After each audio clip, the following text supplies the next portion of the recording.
Hi, this is Don Simmons inside the sound chamber. I'm really excited to have Sara Auster with us today. So, Sara is a world-renowned sound therapist, meditation teacher, author, and creator of the Pause app. Sara creates a welcoming space that expands the reach of meditation and sound baths, keeping accessibility and purpose at the forefront. Sara has traveled the world facilitating sound bath experiences, bringing transformative power of sound and listening to the masses. Sara, I'm very excited to have you here. Really appreciate you doing this. Thank you for having me, Don. We're also excited you're going to be at the 2024 Sound Conference for the International Sound Therapy Association. And I was going through your schedule, and it looks like we've got you really tied up a lot on Friday. We got you all day Friday, it seems like. So we're really excited about that. Yeah, I'm So, looking forward. so Sara, I want to ask you, and one of the things I really am always intrigued about is the creation story. Where did it begin with you? Tell us a little bit about yourself, how this moment of sound and sound therapy came about for you. So I think, as is the case with many people who are doing this work, sound and music have always been an integral part of my life from as long as I can remember. But the first memory would have to go all the way back to when I was very young, between the ages of 7 and 10. My oldest sister was chronically ill, and throughout the course of her disease became non-communicative.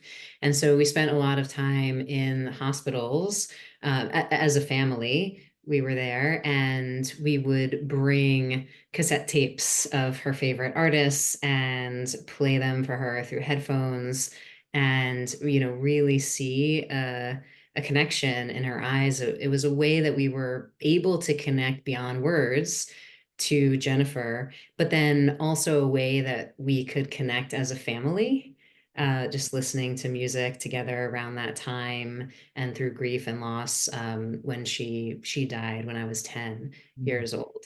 Um, and so that's probably my first memory with music and sound as a therapeutic element. Was there any aha moment for you? And let me say this. I mean, I'm very sorry to hear that your sister passed away. That had to be very difficult, after that experience of being with her in such a soulful way that it's more than just a passing of a sibling. It's a deeper soul thing. But was there any aha moment when you saw something with your sister or something moved within you? Any specific thing that took place for you? Yeah, I do have a memory. And of course, at that age, I feel like there's a truth that's seen through the eyes of children. Mhm. Um, and so I felt like the true soul and nature of my sister had begun to transition far beyond, her body did.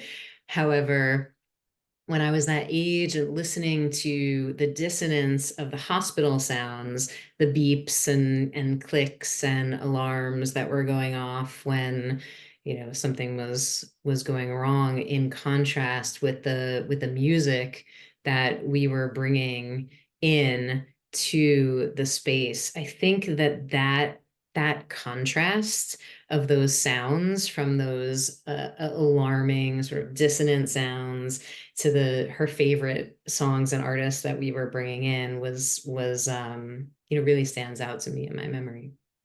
That would certainly make sense because you see the differences of sounds and how they can either help or denigrate. It makes Mm. perfect sense. John Bailu has some great information on that also. Um, you do a lot of work with the sound bath.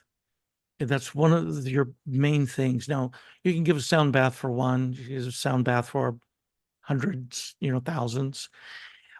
What brings you to the world of sound bath? Why sound bath for you?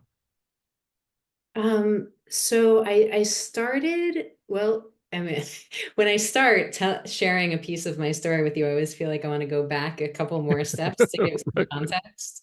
Um, so after the passing of my sister, I really poured myself into uh, art, visual art and music as a way to process that grief and loss as I was an adolescent and then teenager and started creating mixed media art when I was in my early 20s using prints and sound and books. The experience of my work was very tactile. It was very immersive.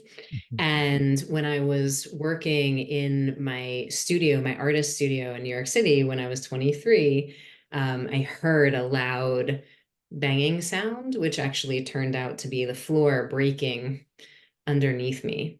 And so when I was 23 years old, I fell about 15 feet from the second floor into the first floor of the building with all my artwork, and I broke my back and my hip and experienced temporary paralysis. Now, at that time, which was 22 years ago, and you were around then doing sound healing because you're OG.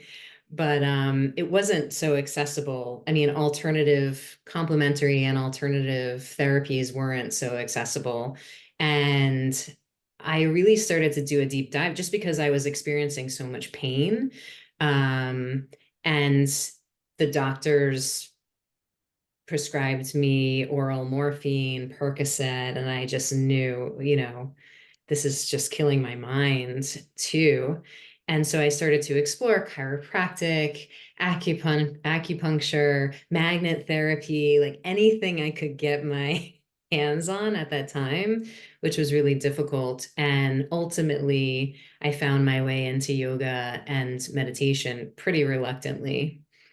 And it was really through that practice of meditation that I started to uncover the emotional trauma that existed from falling through the floor, from that happening, and started to explore actually my own sound therapy, recognizing that I had some PTSD, loud sounds from the accident, and I started to explore that. And that's ultimately what led me into working with sound therapy. So I've been teaching meditation for over 20 years, and it was about 12 years ago that I started to integrate sound because as a little bit of a somebody who is reluctant to get into the work, I found myself in corporate situations, working with people who are beginners, working with a lot of skeptics in front of me. And I started to find that sound was the simplest and most universal way in to a deeper knowing. That's perfect. Absolutely. And so incredibly true. And, I see and hear from many sound therapists, a lot of times we start because of our own or a loved one's physical or emotional pain. It's sort of like you wouldn't go there unless you were pushed. And, there are those pushes from the universe that says, get out of the comfort zone, see what this is now for you. And it truly makes sense. How do you feel the sound bath as a group experience, I'll say, effective versus like a one-on-one experience? There's such a power, I believe, in having a shared experience, along the principles of entrainment, of, connecting to something greater than self. And so I feel that facilitating a large group, the participants in the group can actually um, hold each other energetically in a way, and to have that shared experience of sound and listening can be really, really powerful. I've probably the largest group that I facilitate is like 10,000 people. Wow. Right. Um, and it's not to say that, an experience with one, an experience with two, an experience with 20, an experience with 100, can all be powerful, but I'm really drawn to the idea of sound and sharing sound and listening as a way to bring people together, as a way to connect not only internally to self, but also to those around you and the world around you. A really important thing you brought up was the idea of listening. And listening is so important as we listen with our body as well as our ears. Um, Talk to me a little bit about your experience with other people and why and how listening is important in a situation such as a sound bath.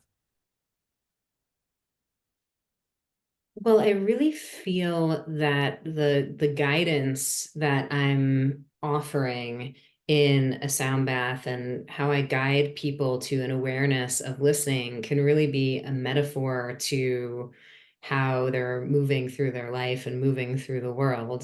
So I would often say how you listen is how you live.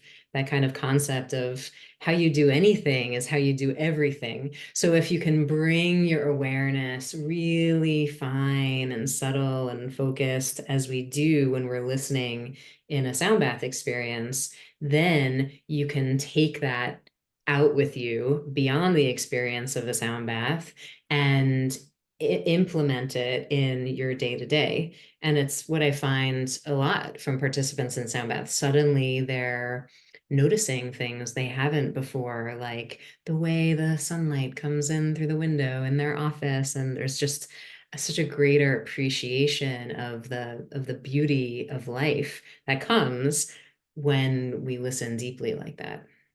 That's perfect. Thank you so much for that explanation because I think people have a tendency to gloss over the true listening as opposed to just accepting whatever comes and not being really mindful of that presence.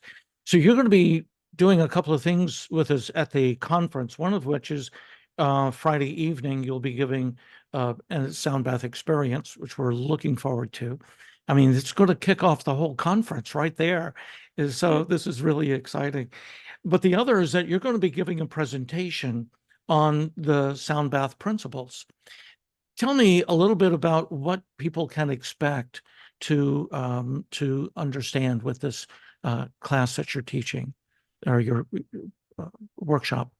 That's kind of a perfect segue because we were just talking about listening. And what I often talk about when I'm teaching my trainings and more in-depth workshops is the role of listening, and how you guide participants to their listening is as important of an element as the sounds that you're playing, as the instruments that you're introducing, as the notes and the intervals, and all of that music theory that sometimes people can get lost and overwhelmed by.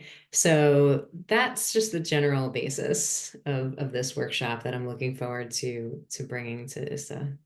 We've got a lot of wonderful sound therapists that are going to be there. We've got a lot of what I call sound curious people.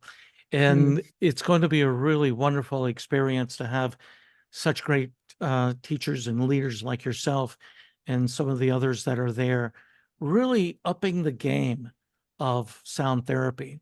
One of the things about International Sound Therapy Association is that we're raising the level of excellence, creating a new gold standard, because there's so much that's out there. We want to make sure that people are getting from true professionals like yourself the quality, so we can all raise the vibration in a great way. Is there anything else you would like to add? Just that I'm really looking forward to seeing you in person very soon. The countdown begins just about a month away. It certainly does. I appreciate it.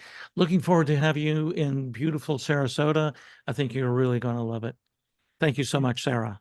Thank you, Don.